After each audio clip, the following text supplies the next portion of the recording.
महापरमहंसाय स्वादित चरण कमल चिन्ह मकरंदाय भक्तजन मानस निवासाय श्री रामचंद्राय नमः।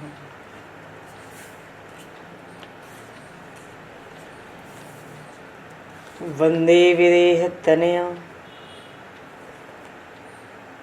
पदपुंडरीकं केशौरसौरभसमाहत योगिचेतं हन्तुं प्रतापमनिशं मुनिहंससेव्यं सन्मानशालिपरिपीत परागपुञ्जम्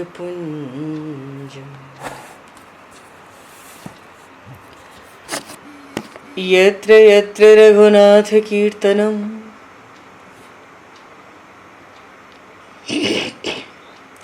तत्र तत्र कृतमस्तकाञ्जलिं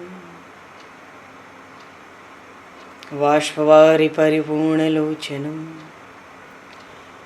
मारुतं नमत राक्षसान्तकं कुन्द इंदुसमदेह उमारमण करुणायन जाहि दीन परनेह करहु कृपा मर्दन मयन।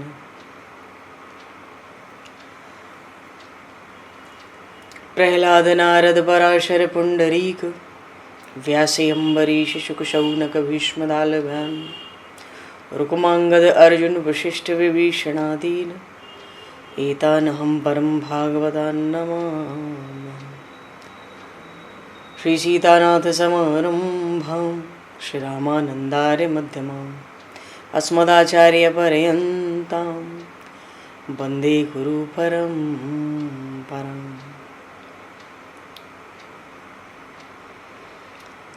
वर्णानामर्थसंज्ञानां रसानां छन्दसामपि मङ्गलानां च कर्तारो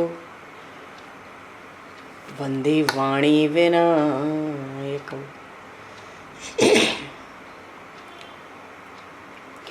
नान्यास्पृहा रघुपते हृदये स्मदीये सत्यं वदामि च भवान् किलान्तरात्मा भक्तिं प्रयक्ष रघुपुङ्गवनर्वरां मे कामादिदोषरहितं कुरु मानसं च।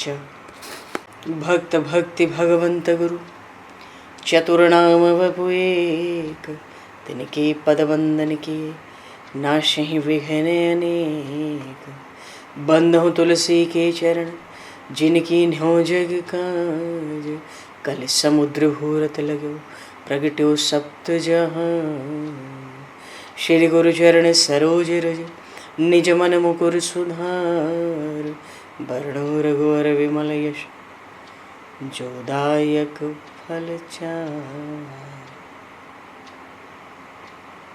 हरिशरण श्री राम जय राम जय जय राम।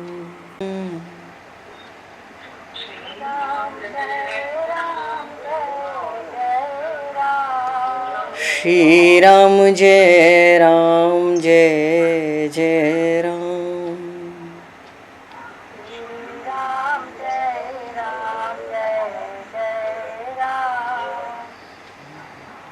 जय सिया राम जय जय हनुमान।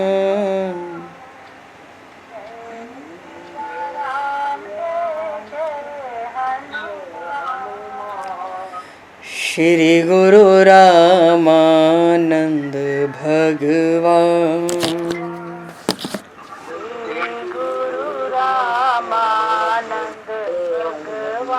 श्री गुरु रामानंद भगवान।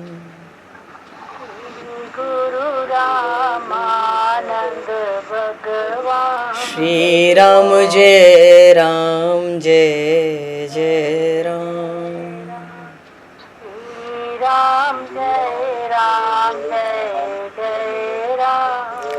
जय सिया राम जय जय सिया राम। जय सिया राम जय जय सिया राम। जय सिया राम जय जय सिया राम। जय सिया राम जय जय सिया राम। बोली सियावर रामचंद्र भगवान की जय। संपूर्ण राम दरबार की जय। श्री अवध मिथिला धाम की जय। श्री बांके बिहारी लाल की जय। 84 कोस ब्रजमंडल धाम की जय। श्री रामचरितमानस जी महाराज की जय। श्रीमन्नाम महाराज की जय। श्री पंडरीनाथ भगवान की जय। कली पावन अवतार गोस्वामी तुलसीदास जी महाराज की जय। सब संतन की जय, सब भक्तन की जय, समस्त वैष्णवन की जय, समस्त पूर्वाचार्य चरणन की जय, समस्त संप्रदाचार्यन की जय। श्री सद्गुरुदेव भगवान की जय। गंगा मैया की जय, जमुना मैया की जय, सरजू मैया की जय, गौ माता की जय, तुलसी माता की जय, पृथ्वी माता की जय, एकाशी महारानी की जय। जय जय श्री सीताराम जय जय श्री राधेश्याम। नमः पार्वती पते हर हर महादेव। हरि शरणम। अनंत कोटि ब्रह्मांड नायक सर्वेश्वर पूर्ण परात्पर ब्रह्म असंख्य कल्याण गुणगणलय भक्तवांशा कल्पतरु शरणागत वत्सल भक्त वत्सल दीनबंधु दया सिंधु श्री कौशल्य आनंद वर्धन श्री दशरथ नंदन श्री जानकी कंठभूषण भगवान श्री सीताराम जी महाराज की असीम कृपा करुणा से श्री हनुमान जी महाराज की परम पावन भावमयी सन्निधि में महापुरुषों की भावमयी उपस्थिति में एवं आप सभी श्रद्धालु भक्त वैष्णवों की मंगल सन्निधि में मानव जीवन का सर्वोत्कृष्ट फल भगवत गुणगान भगवत कथा का आनंद हम सभी श्री राम कथा के माध्यम से प्राप्त करने जा रहे हैं। सर्वप्रथम आप सभी भक्त जनों के श्री चरणों में भगवत भाव से सादर वंदन सादर नमन। आप सभी को यथा योग्य जय सिया राम जय जय श्री राधे हरि श्याम जय श्री राम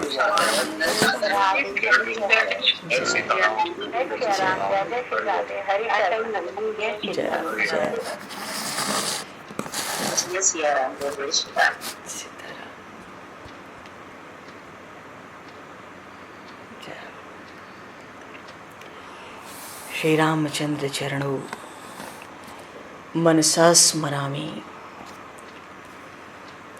श्री रामचंद्र चरणों वचसा गृणामि। श्री रामचंद्र चरणों शिरसा नमामि। श्री रामचंद्र चरणों शरणं प्रपद्ये। माता रामो मत्पता रामचंद्रः स्वामी रामो मत्सखा रामचंद्रः सर्वस्वं मे रामचंद्रो दयालुर नान्यम जाने नैव जाने न जाने। मंगलम कौशलेन्द्रस्य महनीय गुणालये चक्रवर्ती तनुजाय सार्वभौमाय मंगलम। रामं रामानुजं सीतां भरतं भरतानुजं सुग्रीवं वायुसूनं च प्रणमामि पुनः पुनः। नमोस्तु रामाय सलक्ष्मणाय दिव्यै च तस्मै जनकात्मजाय। पूर्व प्रसंग में ये जो अष्ट चक्र से युक्त लोहे की ये जो मंजूषा है उसमें स्थापित उन त्रिपुरारी भगवान शिव की धनुष को गंध अक्षत पुष्प माल्य आदि से पूजित करके लगभग 5000 बलवान पुरुष खींचकर और ढकेल कर वहां ले आए। अच्छा, ये जो मंजूषा है जिसमें शिव धनुष रखा है उसके भीतरी भाग में, उसका जो भीतरी भाग था वो स्वर्ण का रत्नों से जड़ित था, और उसी में वो परम विशाल शिव धनुष ऐसे शोभित होता था मानो जैसे साक्षात भगवान शेष ही मंजूषा में आकर शयन करते हो। उसका स्वरूप बहुत विलक्षण था, अद्भुत था वो धनुष, बहुत अद्भुत था। लगता था भगवान, साक्षात भगवान शेष ही उस मंजूषा में आकर शयन करते हैं।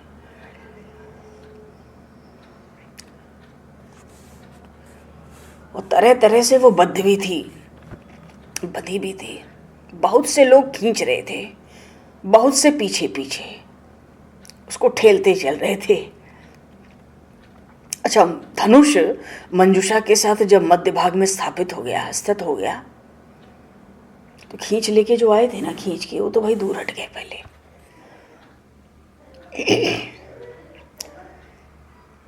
इतना ज्यादा परिश्रम हो गया था, सब पसीने से लथपथ हो गए थे।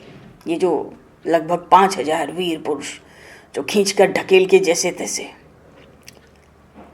तो महाराज जनक ने उस शिव धनुष के निमि वंश में आने की भी कथा सुनाई, प्रसंग सुनाया बहुत संक्षेप में राजाओं को, कि ये भगवान शिव का धनुष कैसे आया हमारे वंश में, हमारे घर में।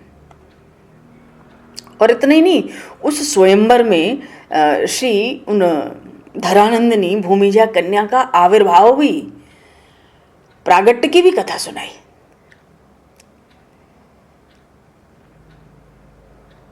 ये भी प्रसंग सुना दिया कि इस शिव धनुष को भंग करने वाले को ये भूमिजा कन्या देने की प्रतिज्ञा है उनकी।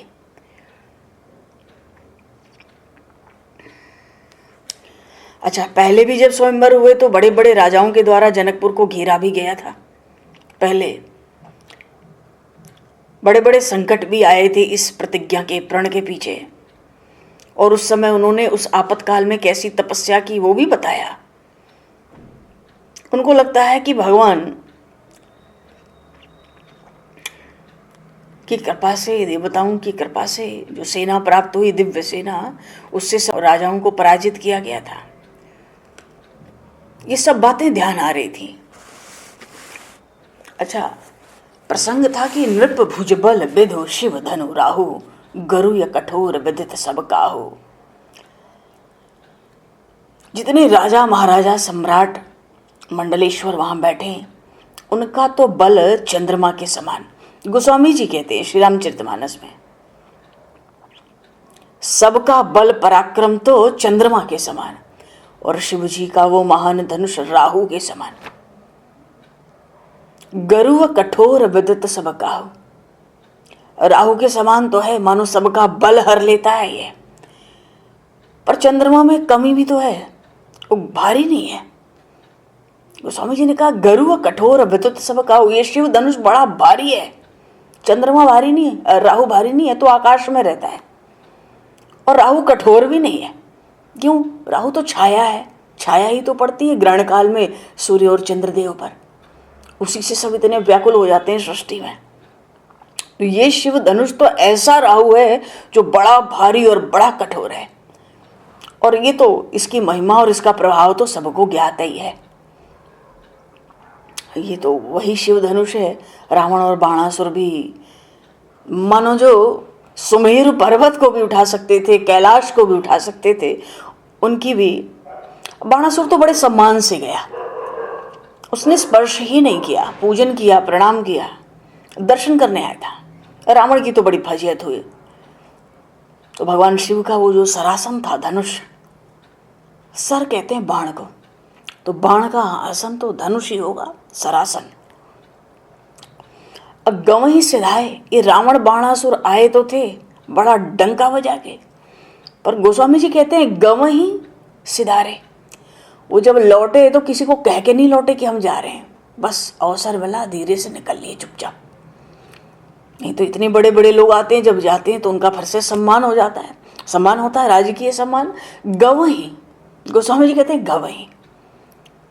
अवसर देख के धीरे से खिसक लिए मानो। तो सोई पुरारी को दंड कठोरा, राज समाज आज जोई तोरा, त्रिभुवन जय समेत वैदेही। अब देखो ना, ये हैं भी तो वैदेही, जहां देह का अभिमान नहीं, जीवन मुक्त की कन्या है। पर अगर ये जीवन मुक्त की कन्या वैदेही है तो उस जीवन मुक्त ज्ञानी परमहंस की वृत्ति भी तो रामाकार हो। कोई कोई कहते हैं ब्रह्म ज्ञान तो प्राप्त हो गया है, अब वृत्ति स्तर नहीं होती है।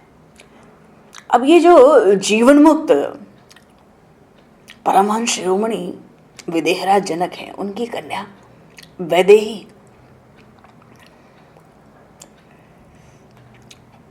कहते हैं कि आज राजाओं के सभा में जो ये तोड़ दे धनुष, तो त्रिभुवन की जय पताका यश होगा, त्रिभुवन में उसको सबसे बड़ी वीरता का पुरस्कार ही होगा धनुष का टूटना। अब बिना किसी विचार के ये वैदेही उसका वर्ण करेगी। उत्सुकता तो सबको हुई, सबने खूब प्रयास किया, कोई सफलता नहीं मिली सिवाय इसके कि सब नृप भय जोग उपहासी। उपहास के योग्य बने सब, जैसे बिनु विराग सन्यासी।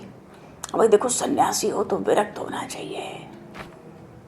सन्यासी में कोई गुण न हो, बस एक गुण हो, वो विरक्त है, उसका आश्रम सफल हो जाता है, सन्यास आश्रम।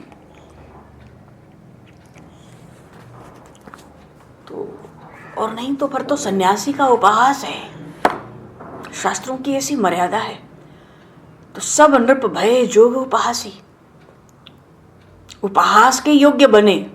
जैसे मानो ऐसा कोई सन्यासी मिल जाए जिसमें वैराग्य ना हो, जो विरक्त ना हो, तो माने जिसको यश मिलना था, कीर्ति मिलनी थी, विजय होनी थी, वीरता प्रकट होनी थी, बड़ा भारी समाज, राज समाज, लेकिन वो शिव धनुष तो सबका बल ले लेके और भारी हो जाता है। तो भैया सब राजा तो श्रीहत हो गए, अपना अपना स्थान देके जाके चुपचाप बैठ गए। अब इन जब राजा लोग सब चुपचाप बैठ गए तो नृपन बिलोह की जनक अकुलाने, व्याकुल हो गए जनक जी। मन में यह भी विचार था, तीसरी बार के बाद स्वयंवर न हो, भले ही भूमिजा कन्या कुंवारी रह जाए। तो व्याकुल हो गए, ये क्या हुआ। तो क्रोध भी आया, क्योंकि डींग मारने वाले तो वहां बहुत हैं, अपने बल का बड़ी बड़ी बातें करने वाले बहुत हैं, पर बड़ा कष्ट हुआ है, महाराज जनक को बहुत कष्ट हुआ है। तो क्रोध आ गया। कहते हैं दीप दीप के भूपति नाना, आए सुनी हम जोपन उठाना, देव धनुष धरि मनुष्य शरीरा, विपुल वीर आए रणधीरा। द्वीप द्वीप के राजा सम्राट मंडलेश्वरी नहीं आए हैं, देवता दैत्य धनुष भी राजाओं के वेश में आए हैं, पर किसी से ये शिव धनुष हिला ही नहीं हिला। ये भूमिजा कन्या कितनी मनोहर है, और धनुष को तोड़ के जो विजय पताका उस वीर की तीनों लोक में फैलती, वो कितनी विलक्षण है, कितना बड़ा भारी यश मिलता, पर किसी को लाभ लेना अच्छा नहीं लगा। ये बात क्यों कही, कोई बाहर जाके कहेंगे अरे हमें तो कन्या ही ठीक नहीं लगी, हमें तो राज्य ही में बल नहीं लगा, इसलिए हमने धनुष तोड़ा ही नहीं, हम तो दर्शन करके आ गए देख के। शिव जी का धनुष दर्शन करने में क्या बुराई है, ये बातें तो खूब बनाते हैं। पहले कह दिया कुंवर मनोहर विजय बड़ी कीरत अति कमनीय। तो किसको, कौन ऐसा है जिसको ये लाभ न मिले, कौन ऐसा क्षत्रिय है जो ये लाभ न चाहे। कहो यह लाभ न भावा। तो इतनी मनोहर कन्या भी मिलती, तीनों लोक में विजय पताका भी मिलती, क्या यश फैलता, पर सबको ये लाभ बड़ा भारी था। पर काहू न शंकर चाप चढ़ावा, कोई जा भी नहीं चढ़ा सका, धनुष की रस्सी को भी दूसरे छोर पे बांध नहीं सका, उसकी डोर भी नहीं चढ़ा सका, और फिर चढ़ाना तोड़ना तो दूर है, तिल के बराबर भी कोई हिला नहीं सका इस सभा में। क्रोध आ गया महाराज जनक को, कहते हैं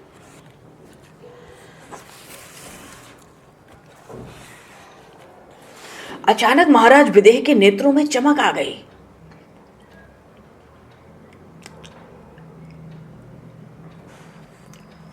तो अभी तो क्रोध का तेज है, इसके बाद फिर चमक आएगी।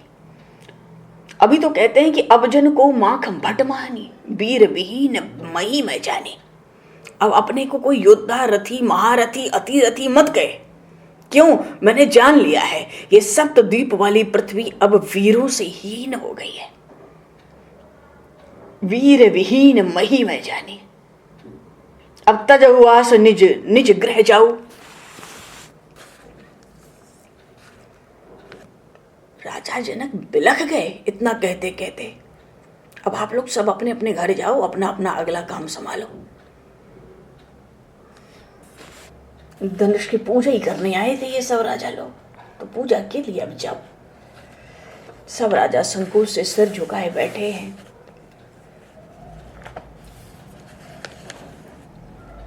कहते तजहुआस निज निज गृह जाओ। क्यों? अब स्वयंवर नहीं करूंगा, लिखा न विधि वैदेही विवाहो। मानो तीसरी बार स्वयंवर किया, ये भी कह दिया अब आगे करूंगा नहीं। लिखा न विधि वैदेही विवाहो। आप लोग वर्षा छोड़ के जाओ, ब्याह ही नहीं लिखा होगा इस भूमि या कन्या का। क्योंकि यदि मैं जानता क्या कि ये पूरी पृथ्वी वीरों से खाली है, जिस धनुष को मेरी कन्या सहज उठा लेती, घोड़ा बनाकर खेल लेती, उसको तिलभर हिलाने वाला कोई वीर नहीं है पृथ्वी पर, तो पन करे होते हो ना हंसाई, तो मैं ऐसा प्रण क्यों करता? मेरा भी तो जगत में उपहास ही हुआ। योग्य वर न हो तो कन्या कैसे दूं? अब जनक जी महाराज बिलख तो गए थे भीतर से, तो सबने जो वाणी सुनी महाराज जनक की, देख ही जाने की भय दुखारी। बताओ, तो सब तो दुखी हो रहे। और माखे लखनु कुटिल भई भोहे। माखे लखनु कुटिल भई भोहे। और रद पट पर खत नयन रिसोहे। होठ फड़फड़ाने लगे, नैनों में बिल्कुल नेत्रों में लालिमा छा गई। तब तक अचानक महाराज विदेह के नेत्रों में भी चमक आ गई। अभी कुछ बोला नहीं, लखनलाल ने कुछ बोला नहीं है। अब बोले कैसे? राम जी विराजमान है, बाकी उनको तो किसी की मर्यादा नहीं है, वो तो सबको एक बराबर। पर राम जी विराजमान है, तो उनका क्रोध देखकर महाराज विदेह के नेत्रों में चमक आई। उनको याद आया, स्मरण हुआ, अरे जिन देवताओं के द्वारा भेजी हुई दिव्य सेना को पाकर सारी राजाओं की सेना को पराजित कर सका था, तो वो देवता स्वयं ऐसे देवताओं की सेना जिन्होंने जनकपुर की रक्षा की थी दिव्य सैनिक भेजकर, और ऐसे देवता जब संकट में पड़ते थे स्वर्गलोक में युद्ध में, और जब जब राक्षसों के साथ पराजित होते थे, तो अयोध्या के चक्रवर्ती सम्राट महाराज दशरथ की शरण लेते थे। जिन देवताओं की दिव्य सेना ने मेरी मदद की थी, उन देवताओं की रक्षा करने के लिए वो देवता महाराज चक्रवर्ती सम्राट दशरथ जी को ले जाते थे स्वर्गलोक में युद्ध कराने। और महाराज दशरथ के बाहुबल और उनका जो अस्त्र शस्त्र का कौशल है, वो इतना प्रबल था कि जो अमर थे ना, दैत्य दानव राक्षस जो अमर जैसे थे, उनके इतने अत्याचार थे, महाराज चक्रवर्ती सम्राट महाराज दशरथ के सम्मुख नहीं आते थे। जो अमर जैसे थे वो थर्रा जाते थे महाराज दशरथ को युद्ध में देख के स्वर्ग आदि लोकों में।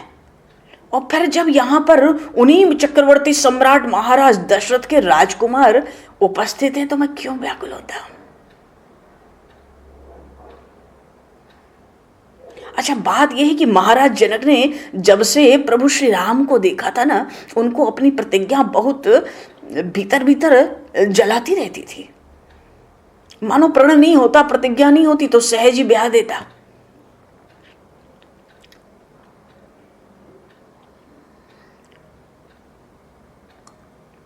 अच्छा, जब से तीसरी बार स्वयंवर था तो जब से राजा और राजकुमारों ने, बहुत से तो ऐसे थे पहले जो आ चुके थे धनुष की ओर से निराश हो गए थे, मिथिला आना ही त्याग दिया था, तो महाराज को अपनी प्रतिज्ञा के लिए कभी कभी पश्चाताप भी होता था।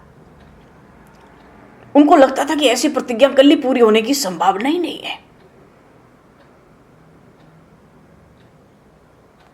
पर क्या करें प्रतिज्ञा का?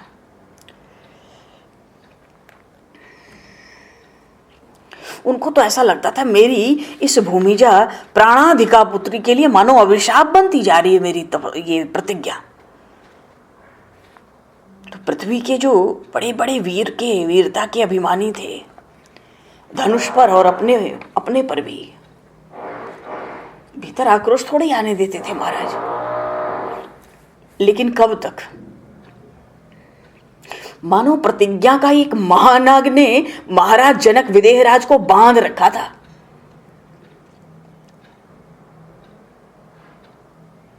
पर आज जब प्रभु श्री राम का दर्शन हुआ तो उनको लगता है ये जो अपनी प्राणाधिका पुत्री है, इसके योग्य वर जो है, इसको लौटने नहीं दिया जा सकता।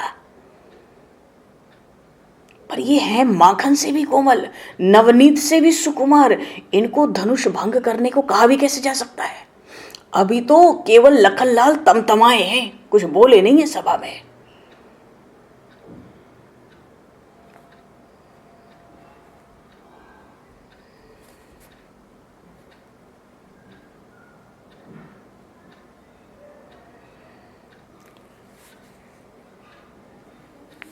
माखे लखन कुटिल भई भौएं, लेकिन बोले कैसे? कहीं न सकत रघुवीर डर, लगे बचन जनु बाण। मानो जनक जी की ये वाणी कि अब जन को माख है भट मानी, वीर विहीन मही में जानी। अब कोई अपने को वीर न कहे, ये पृथ्वी वीरों से खाली हो चुकी है।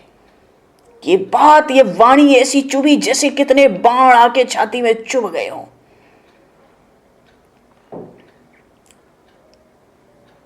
बड़े नाराज हुए, बड़ा क्रोध आया, आंखें लाल, भौवें चढ़ गईं, होठ फड़फड़ाने लगे। पर कह न सकत रघुवीर डर, हम तो स्वामी के सेवक हैं, स्वामी विराजमान है, बिना आज्ञा बोलूं कैसे? पर नहीं रहा गया, राम जी के चरण कमलों में सिर नवाया और वाणी प्रकट की, मानो अब आपे से बाहर हूं। अच्छा देखो, कोई ये कहे कि भाई वो सेवक थे तो बोले क्यों? प्रणाम ही तो किया था राम जी से, आज्ञा तो ली नहीं थी बोलने की। अब राम जी के वीर रस को वो प्रकट ना करें और जनक जी कहें कि वीर विहीन मही में जानी, तो राम जी खुद तो बोलेंगे नहीं, उसमें तो शील बचेगा नहीं। और ये तो शील के सिंधु हैं, करुणा की खान है। तो जैसे राजाओं का गुणगान भाट लोग करते हैं, तो राम जी के पास तो और कोई है नहीं, तो गुरु जी के साथ है, लक्ष्मण ही है। बगल में राम जी हैं तो फिर वात्सल्य ही है। तो वो लखनलाल बोले, नहीं रहा गया, लगे बचन जन बाण। क्या कहते हैं? रघुवंशन महजन कहो हुई, तेहि समाज अस काहे न कोई। ये पहली बार वाणी प्रकट हुई है मिथिला में। अभी तक तो लोग दर्शन ही करते थे और पूरी मिथिला नगरी उस राजसभा में, राजभवन में विराजमान है। लक्ष्मण जी की वाणी प्रकट हुई। अरे वीरता की क्या बात है, रघुवंश का कोई बच्चा भी हो कहीं पर, और जहां पर एक छोटा बच्चा भी हो रघुवंशियों का, ऐसे समाज में जहां वो हो, ऐसे समाज में ऐसा कोई कह नहीं सकता क्या वीर विहीन मही में जानी, कि पृथ्वी वीरों से खाली है, एक बच्चा भी हो और कहीं जनक अस अनुचित बानी। देखो, राजा का नाम लेने का अधिकार एक माता को छोड़ के किसी को नहीं होता, पिता को भी नहीं होता। राज राजेश्वर, महाराजाधिराज, सम्राट, तरह तरह का संबोधन करते हैं।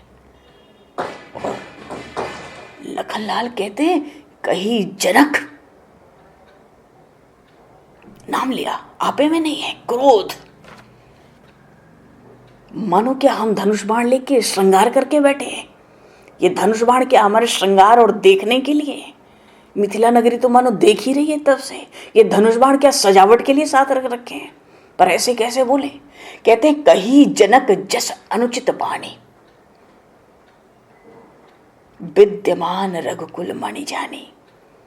मेरे स्वामी तो रघुकुल के मणि है और इस राजसभा में, राज समाज में वो विराजमान है। वो तो राम जी को देखते हैं। राम जी से कहते हैं लखनलाल, सुनहु भानुकुल पंकज भानु, कहूं स्वभाव न कछु अभिमानु। हे मेरे प्रभु आप सुनो, मैं अभिमान से नहीं, सहज स्वभाव से कहता हूं। अब इस वाणी को राज समाज में सब सुन रहे हैं।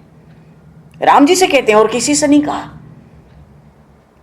कहूं स्वभाव न कछु अभिमानु, जो तुम्हारी अनुशासन पाऊं, अगर आपकी आज्ञा पा जाऊं,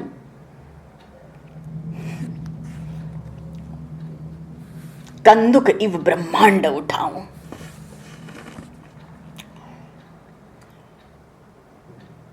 इस ब्रह्मांड को एक गेंद की तरह उठा लूं, और उठाऊं नहीं, कांचे घट जिमी डारों फोरी। वो तो शेषावतार, अनंतावतार हो गया शरीर में, वीर रस छा गया। इतना क्रोध है कि ठीक से बोल नहीं पा रहे। पर राम जी को देख के राम जी से कहते हैं, मैं अभिमान से नहीं कहता, अपने स्वभाव से कहता हूं, अगर आपकी आज्ञा पाऊं।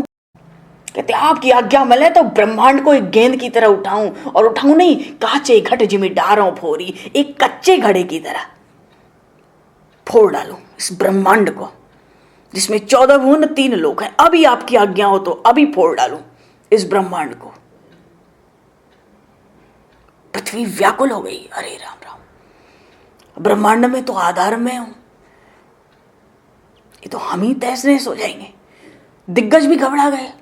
जब पृथ्वी की हालत है, ब्रह्मांड को 8 नोकों पर ये 8 दिग्गज हाथी उठा के रखते हैं।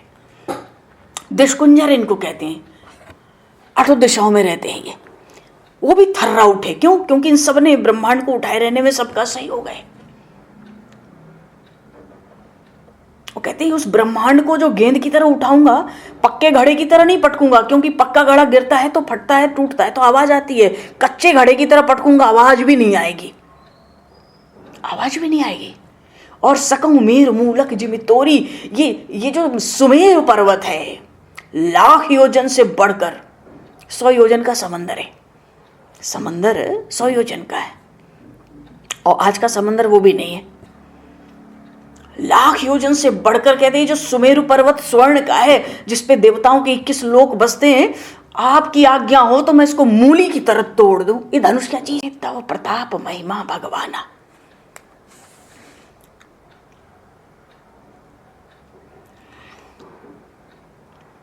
मानो जनक जी ने जैसे बोला था ना, वीर वीन महिमय जानी। उनके नेत्रों से मानो अंगार झर रहे थे। क्यों? जब प्रलय काल होता है तो अग्नि की वर्षा तो यही करते हैं ना, अपने 1000 मुखों से। शेषनाग है, सहस्रमस्तक है, तो कोई जैसे कई बिच्छू किसी को डंक मार दे, वैसे उछल के चित्कार करके खड़े हुए थे। आंखों से अंगार बरस रहे थे। मुखारविंद का तेज तो बिल्कुल एकदम तपता हुआ सूर्य। उनको लगता है श्री रघुकुल मणि श्री राम की उपस्थिति में उनके सम्मुख ऐसे शब्द मुख से निकालने का साहस, वो तो सब भूल गए। वो मिथिला का दर्शन, मिथिला का घूमना, गुरुजी की सेवा, सब भूल गए थे। कहते हैं कि आर्य अगर आप अनुमति दें तब प्रताप महिमा भगवाना को बापुरो पिनाक पुराना। ये क्या करूं, इस धनुष के साथ ऐसी मर्यादा जुड़ी है कि मैं विवश हूं, और नहीं तो आपके प्रताप से, आपकी महिमा से हे प्रभु नाथ जान यस आयस होई, कौतिक करो बिलोकों सोई। अगर आपकी आज्ञा हो तो मैं ऐसा खेल खेलूं इस सभा में, ये पुराना बेचारा एक मंजूसा में पड़ा हुआ धनुष न जाने कब का। तो क्या करोगे भाई? कमल नाल जिमि चाप चढ़ाऊं। कमल की जो डंडी होती है उसको अगर रस्सी से बांधना हो दोनों छोर पे डोर, मैं तो ऐसे इसकी जा चढ़ा दूं और जोजन सत प्रमाण ले धाऊं और इसको 100 योजन तक लेकर दौड़ता ही रहूं। और आपकी आज्ञा हो तो मैं रुकूं ही ना, सारे ब्रह्मांड में इसको लेके मैं दौड़ता ही रहूं। कमल की डंडी की तरह ये धनुष। तो हे नाथ, जो न करूं प्रभु पद शपथ, कर न धरूं धनुभात। ये मैं अभिमान से नहीं कहता हूं, स्वभाव से कहता हूं, आपके प्रताप का स्मरण करके। और अगर मैं ये ना कर सकूं तो फिर तो आपके चरणों की सौगंध है, इन हाथों पर धनुष बाण उठाऊंगा नहीं जीवन में। महर्षि विश्वामित्र ने थोड़ी दृष्टि उठा के लक्ष्मण जी की मुख की ओर देखा।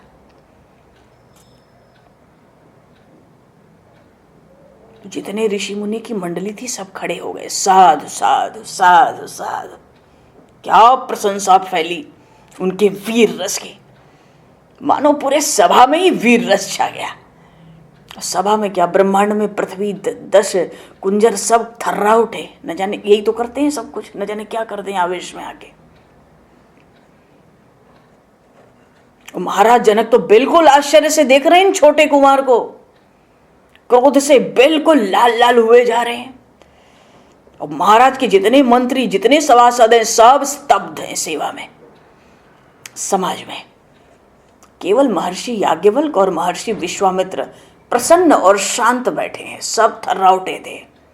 ये दोनों महर्षि विश्वामित्र और याज्ञवल्क्य जी महाराज, ये शांत और प्रसन्न। वो पुरोहित है ना शतानंद जी, वो भी साधु साधु महर्षि महाराज जनक के साथ साधु साधु करने लगे।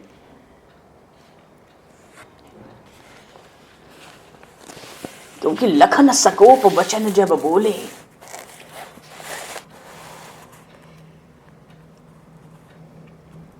डगमगा ही मही दिग्गज डोले।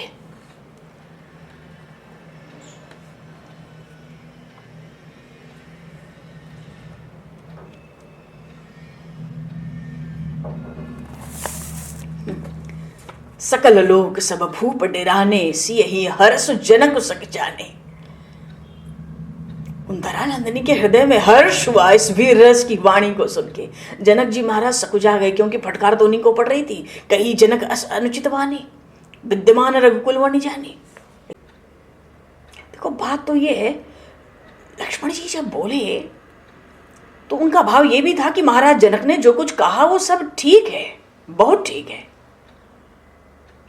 क्योंकि ये समाज बहुत बड़ा है। ये उसका भाव था, ऐसा कुछ बोला नहीं सरल सहज लखनलाल ने। कहते बहुत बड़ा समाज है और आज सारे राजाओं की जो लाज है, इज्जत है, मानो इस अकेले शिव धनुष ने सबको चुनौती देके छीन लिया। मानो भीतर ये भाव है कि मैं तो अपने लड़कपन से कहता हूं, कोई अनुचित न माने।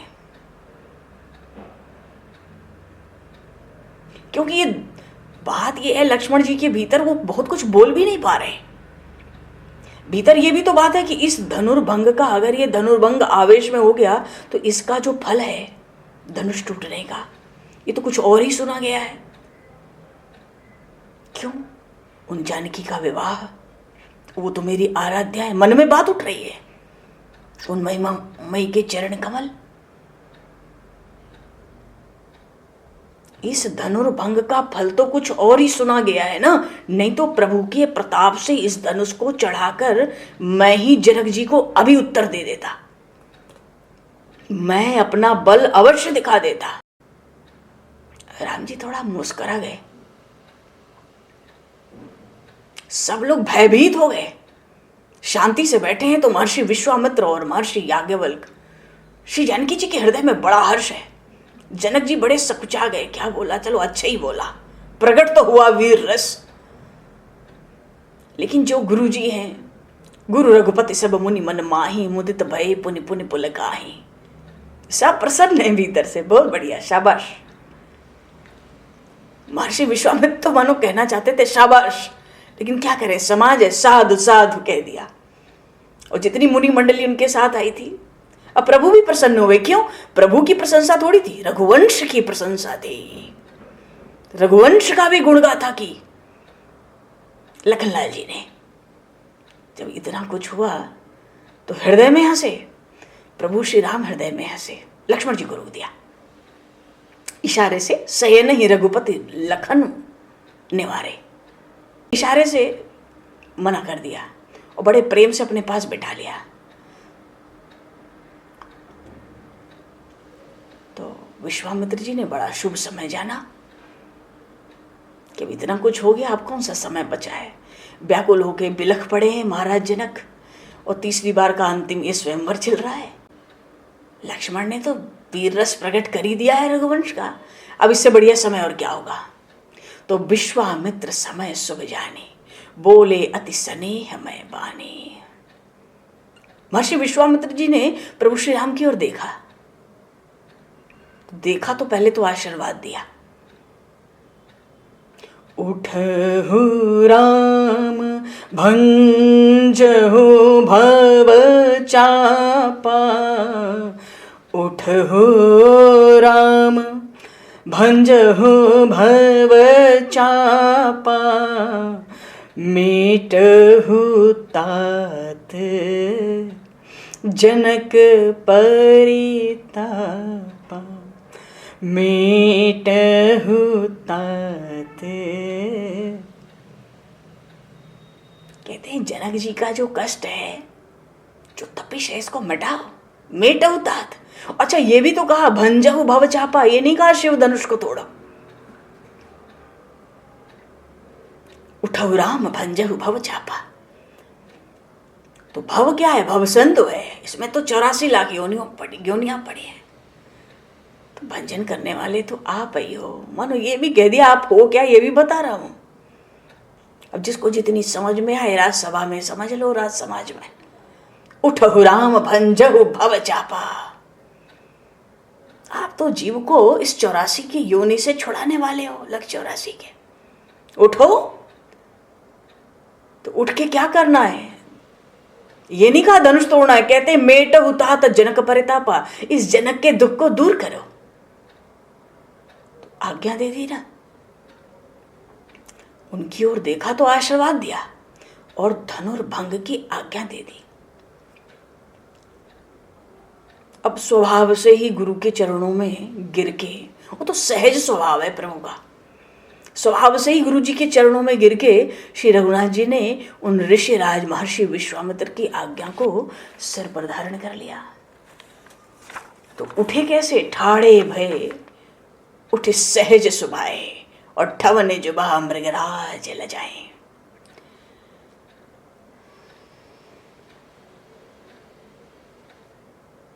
पर जनक जी को तो बड़ा बुरा पेंच आ पड़ा। महर्षि विश्वामित्र से हाथ जोड़कर चिरौरी कर, हमारे गांव की तरफ इसको चिरौरी शब्द कहते हैं, निहोरा, विनय करने लगे। मतलब व्याकुल होके विनय करना, हाथ जोड़ के तो निहोरा करने लगे। हे भगवान, आपने जो राम को आज्ञा दी है उसके संबंध में मुझे संदेह हो रहा है।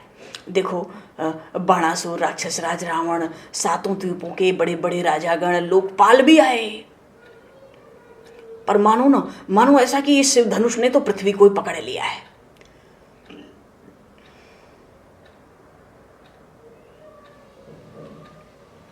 ठीक वैसे ही जैसे ये जो ज्योतिर्लिंग है ना भगवान के, इन ज्योतिर्लिंगों की कथा सुनकर उसका अंत पाने के लिए स्वर्ग और पाताल में जाने पर भी ये जगत पिता ब्रह्मा जी और ब्रह्मांड नायक ये भगवान विष्णु भी अंत में उसका अंत और पार नहीं पाए, लौट आए। वही हालत इस धनुष की भी हुई है। अरे आप विचारो तो सही, इस समय सभा की गति तो देखो, ऐसा जान पड़ता है कि तर्क कर करके वेदों की मर्यादा नष्ट कर रहे हैं सब। अरे देखो ना, इन बालकों का मन कैसा प्रसन्न है और इनके शरीर की शोभा कितनी बढ़ी हुई है, इनका मुखारविंद कितना सुंदर है, अत्यंत सुखदायी है। फिर इनके मुखारविंद की जो प्रसन्नता है वो तो आपके भरोसे के बल पर है ना। तो ये बताओ कि किस बल पे कहते हो राम जी को जाओ धनुष तोड़ो। मानो जनक जी में तो इतना वात्सल्य है, राम जी का स्वरूप ऐसा है, इतना वात्सल्य है, मानो बालक को क्यों भेजते हो। आप तो जानते हो इसकी कहानी, आप क्यों ऐसा करते हो। इतनी भरी सभा में कहीं एकांत होता तो एक बार इसका मन होता तो, आपका मन होता तो रखा जा सकता था, भाई जो राजमा के देख ले तू भी। पर हमें समझ नहीं आता कि क्यों आप ऐसा करते हो। ऐसे मुखारविंद की शोभा, मन प्रसन्न और इतने सुख देने वाले, क्यों आपके भरोसे का बल है क्या इन पे, या इनके सूर्यवंश का प्रभाव है, या केवल बालक बने।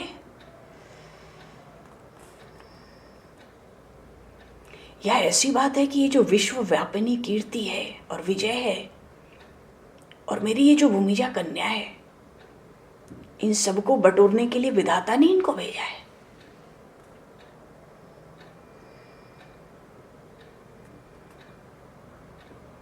वो कहते हैं जनक जी मुझे अपने प्राण का मोह नहीं है। क्यों? क्योंकि प्रतिज्ञा पूरी नहीं हुई तो प्राण दूंगा। अब ये भी कह दिया मानो। कहते मुझे अपने प्राण का मोह नहीं है और ना तो मुझे इन जानकी की विशेष चिंता है। अरे जो जो बोएगा वही तो काटेगा।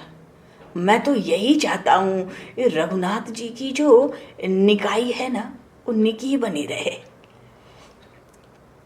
पर जैसा भाव पूरे मिथिला में इनको लेकर है वो तो आप ही के हाथ में है। अब विधाता की करतूत तो देख रहे हो कितनी विचित्र है। अब जितनी मुनि मंडली थी वो तो पीछे पहले विश्वामित्र जी साधु साधु कह के महाराज जनक की प्रशंसा करने लगे। वो तो कहते हैं आपने अपने हृदय में उचित ही जानकर सब ठीक कहा है।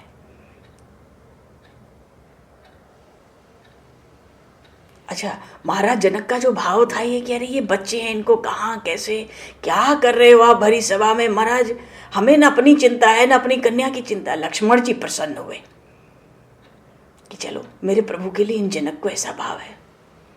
और हृदय में जो सब बिलख रहे थे ना मिथिला नगरी के वासी प्रजा, वो सब आनंद में मग्न हो गए। हरिशरणम।